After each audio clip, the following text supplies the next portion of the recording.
Cash machine idea number 3, the brick and mortar business, otherwise known as the retail storefront. Alright, so the business model for this is going to be the physical storefront. The cost to start is anywhere from $2,000 to $25,000. The tools needed to start would be a retail location, typically an inventory, and at least 1 or 2 employees, unless you're planning on doing everything yourself, which I do not recommend.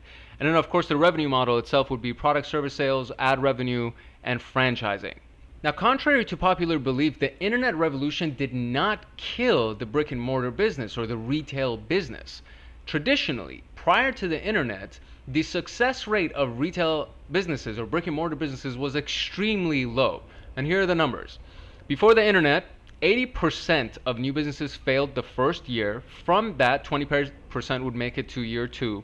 And then the 80% of those people would fail the second year, and then the rest make it to year 3, and then 80% of those people fail, and the rest of those make it to year 4. So that's a very, very small percentage of people prior to the internet that made it in the retail brick and mortar business model. What the internet did is that it morphed the environment of business to make it more consumer centric instead of making it business centric. In fact, if you actually have a retail spot and you leverage contextual or geo-targeted advertising through social media or pay-per-click, you would be shocked how well your business would do in retail, in brick and mortar. But most people don't do that. Most people don't use the internet to promote themselves, especially when they start a brick and mortar physical location type of a business. They usually just phone in their marketing efforts. They'll buy maybe some billboards or some bus advertisement, maybe like the local paper or magazines or something like that, and they'll spend an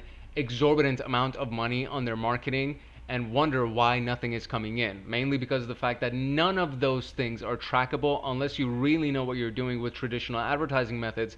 It's so difficult to track where your money is going and how it's being leveraged or spent so that you can get the most out of your marketing dollars. So people literally just throw money at their marketing and they just buy some really outdated marketing that existed in a completely different era, and then they wonder why they go out of business. Now, obviously, since you're watching this, you're fully aware of the internet and social media and things like that, but you probably know of somebody who does have a retail business that isn't using the internet to promote themselves, and that is where the problem is.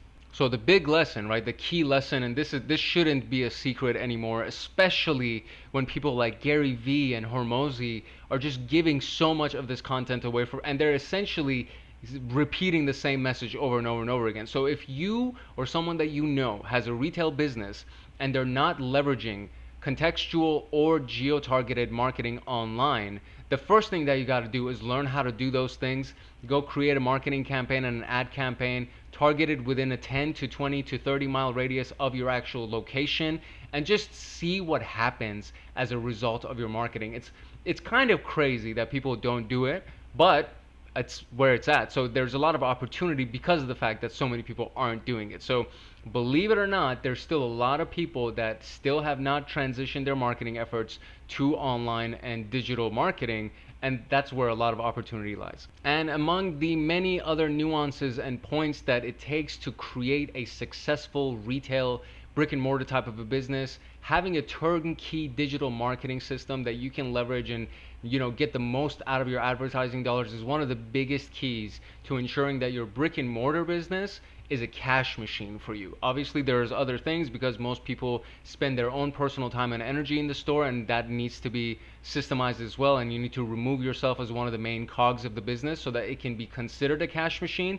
But if that is all taken care of, then you really do have a humming and streamlined physical location brick and mortar business that's a cash machine. But just to give you a couple more points that you can look out for when you get the free cash machines book on my website, you'll learn how to build a business with the intention of selling it, which is a big deal. You'll learn how to prepare the brick and mortar to actually be attractive to your buyers. The two biggest reasons why most people go out of business in retail: how physical product businesses can get your manufacturers to pay for your products for you instead of you having to come out of pocket for your inventory, and there's just so many more points because retail, believe it or not, is still one of the biggest business models that exist, and if you do it right, it could be extremely profitable. So go ahead and get the book for free. Cash Machines is available on my website for free, and you can skim through it, or you can skip to any chapter that you want to get the information that you want. And yeah, that's it for the Brick and Mortar quick little reel that we made, and I will see you in the next one.